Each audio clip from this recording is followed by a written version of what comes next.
എല്ലാവർക്കും ഒരു പുതിയ വീഡിയോയിലേക്ക് സ്വാഗതം. ഇന്ന് എനിക്ക് കുറച്ച് കാര്യങ്ങൾ നിങ്ങളിലേക്ക് ഷെയർ ചെയ്യാനുണ്ട്. കുറേ പേര് പറഞ്ഞിട്ടുണ്ടായിരുന്നു ഈ വാരാഹി അമ്മയുടെ അനുഗ്രഹം ലഭിച്ചതായിട്ടും അതുപോലെ വാരാഹി അമ്മയുടെ മന്ത്രം ജപിച്ചത് കൊണ്ട് അവർക്ക് ഒരുപാട് കാര്യങ്ങൾ നടന്നു കിട്ടിയതായിട്ടും ഒക്കെ. അപ്പോൾ അതിൻ്റെയൊക്കെ ഒരു സ്ക്രീൻഷോട്ടാണ് ഞാൻ നിങ്ങൾക്ക് ഇതിൽ ഷെയർ ചെയ്തേക്കുന്നത്. നമ്മൾ മനസ്സൊരുക്കി അല്ലെങ്കിൽ നമ്മൾ അത്രയും വിശ്വാസത്തോടു കൂടി ദേവിയെ വിളിച്ചാൽ ഉറപ്പായിട്ടും ദേവി നമ്മുടെ കൂടെ തന്നെ ഉണ്ടായിരിക്കും, നമ്മുടെ എല്ലാ കാര്യങ്ങളും നടത്തി തരുകയും ചെയ്യും. ഒരിക്കലും പരീക്ഷിക്കുക എന്നുള്ളത് ദേവിയുടെ സൈഡിൽ നിന്ന് ഉണ്ടാവില്ല. കാര്യം കണ്ണടച്ച് തുറക്കും മുന്നെയാണ് നമ്മുടെ ആ കാര്യം നമ്മൾ വിചാരിച്ചതിനപ്പുറം സാധിച്ചു കിട്ടുക. അത്രയും പവർഫുള്ളായിട്ടുള്ള അത്രയും പവറാണ് ദേവിക്കുള്ളത് കേട്ടോ. അപ്പോൾ ദേവിയുടെ മന്ത്രവും അതുപോലെ തന്നെയാണ്. അതായത് ഞാൻ പറയുമ്പോൾ നിങ്ങളത് എത്രത്തോളം മനസ്സിലാക്കിയെടുക്കുമെന്ന് എനിക്കറിയില്ല, പക്ഷേ എന്നാലും ഞാൻ പറയാം. നമ്മൾ ആ മന്ത്രം ഒന്ന് ചൊന്ന് കഴിയുമ്പോൾ ഉണ്ടല്ലോ, നമുക്കൊരു പോസിറ്റീവായിട്ടുള്ളൊരു എനർജി ഫീൽ ചെയ്യും, ഒരു പോസിറ്റീവ് വൈബ് ഫീൽ ചെയ്യും. കാര്യം നമുക്ക് എന്തോ ഒരു എനർജി ഇങ്ങനെ കിട്ടുന്നതായിട്ടൊരു ഫീൽ വരും. അത് ആ ഒരു മന്ത്രത്തിൻ്റെ പ്രത്യേകത തന്നെയാണ്. അപ്പോൾ ഓരോ മന്ത്രത്തിനും ഓരോ കാര്യം അല്ലെങ്കിൽ ഓരോ കാര്യസാധ്യത്തിന് ഉള്ള മന്ത്രങ്ങളാണ്. അപ്പം എൻ്റെ ഓരോ വീഡിയോസ് കണ്ടിട്ട് നിങ്ങൾക്ക് മനസ്സിലാവും അതിൽ ഓരോ കാര്യങ്ങളും വ്യക്തത കൊടുത്ത് പറയാൻ കാര്യം ഓരോ സബ്സ്ക്രൈബേഴ്സും ഓരോ വീഡിയോസിലും വരുന്നുണ്ട്. അപ്പോൾ അവർക്കും കൂടി ഒരു മേ ബി അവർക്ക് എല്ലാ കാര്യങ്ങളും അറിയണം എന്നില്ല. അപ്പം എല്ലാം ക്ലിയറായിട്ട് തന്നെ പറഞ്ഞു കൊടുക്കണം എന്നുള്ള നിർബന്ധം എനിക്കുള്ളത് കൊണ്ട് മാത്രമാണ് എല്ലാ ദിവസവും എല്ലാ വീഡിയോസും ഇടുമ്പോൾ അതിനകത്ത് കൃത്യമായിട്ടുള്ള കാര്യങ്ങൾ പറയുന്നത്. കാര്യം അതിൽ വേറൊരു കാര്യം എന്ന് വെച്ച് കഴിഞ്ഞാൽ, നമ്മൾ ദേവിയുടെ മന്ത്രം തെറ്റായി ചൊല്ലുകയോ തെറ്റായ രീതിയിൽ ചെയ്യുകയോ ചെയ്തു കഴിഞ്ഞാൽ നമുക്കത് തിരിച്ചടിക്കും.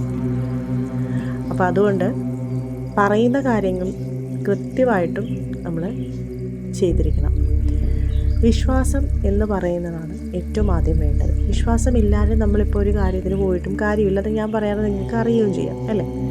എന്നാൽ നമ്മൾ മനസ്സുരുക്കി ദേവിയോട് പ്രാർത്ഥിച്ച് വിശ്വാസത്തോടു കൂടി പ്രാർത്ഥിച്ചിട്ടുണ്ടെങ്കിൽ കൈവെടിയില്ല, നമ്മുടെ കൂടെ തന്നെ ഉണ്ടാവും. എന്തൊക്കെ പ്രതിസന്ധി വന്നോട്ടെ, ഏതൊക്കെ രീതിയിലുള്ള പ്രതിസന്ധികൾ വന്നോട്ടെ, അതിനൊക്കെ നിങ്ങളുടെ കൂടെ താങ്ങും തണലായി വാരാഹി അമ്മ ഉണ്ടാവും, ഉറപ്പാണ്. മൃഗരൂപം പൂണ്ട ദേവി ആയതുകൊണ്ട് തന്നെ അതിശക്തയാണ് ദേവി. രാത്രിയാണ് ദേവി കുറച്ചുകൂടി പവറായിരിക്കുക. അതുകൊണ്ട് തന്നെയാണ് നിദ്രാദേവി അല്ലെങ്കിൽ രാത്രി ദേവി എന്നും കൂടി അറിയപ്പെടുന്നത്. രാത്രി ജപിക്കുന്ന മന്ത്രത്തിന് ഒട്ടനവധി ഫലങ്ങളുണ്ട്. അതുപോലെ തന്നെ ഉത്തമമാണ് രാത്രിയാണ് ജപിക്കേണ്ടത്.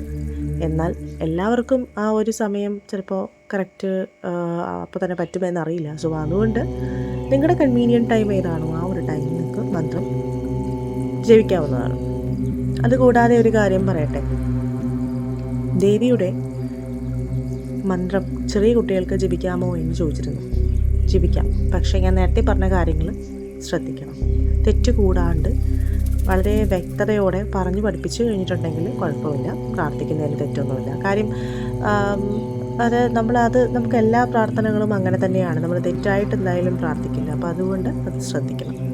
പിന്നെ കുട്ടികൾ ജപിച്ചാൽ ഒരുപാട് നല്ല കാര്യങ്ങളുണ്ട്. അതായത് അവർക്ക് നല്ല ഉയർച്ചയും നല്ല രീതിയിൽ വന്ന് ചേരുവാനും അല്ലെങ്കിൽ അവരുടെ വാശി, ദേഷ്യം അങ്ങനെയുള്ളതെല്ലാം മാറി നല്ല രീതിയിൽ വരുവാനായിട്ട്, പഠിക്കുവാനും നല്ല ബുദ്ധിയും സിദ്ധിയൊക്കെ ലഭിക്കുവാനായിട്ടും സഹായിക്കും.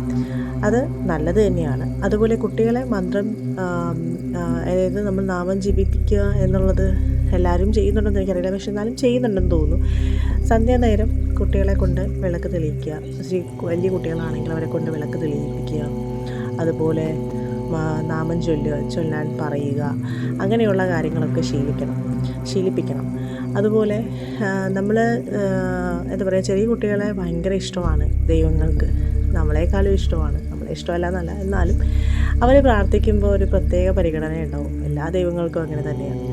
അതുപോലെ ചൊല്ലുന്ന മന്ത്രം കൃത്യമായിട്ട് ജപിക്കാൻ അവരെ പറഞ്ഞ് മനസ്സിലാക്കിക്കുക. അതുപോലെ വേറൊരു കാര്യം എന്ന് വെച്ച് കഴിഞ്ഞാൽ, സമ്പത്ത് വന്ന് ചേരുന്നില്ല അല്ലെങ്കിൽ സമ്പത്ത് വന്നതേപോലെ പോകുന്നു, കയ്യിൽ നിൽക്കില്ല പണം, അങ്ങനെയുള്ളവർക്കും ഏറ്റവും ഉത്തമമായ മന്ത്രമാണ് ഇന്ന് ഞാൻ നിങ്ങളെ പരിചയപ്പെടുത്താൻ പോകുന്നത്. ആ ഒരു മന്ത്രം നിങ്ങൾ ജപിക്കുകയാണെന്നുണ്ടെങ്കിൽ സർവ്വ ഐശ്വര്യം വന്നു ചേരും. നിങ്ങളുടെ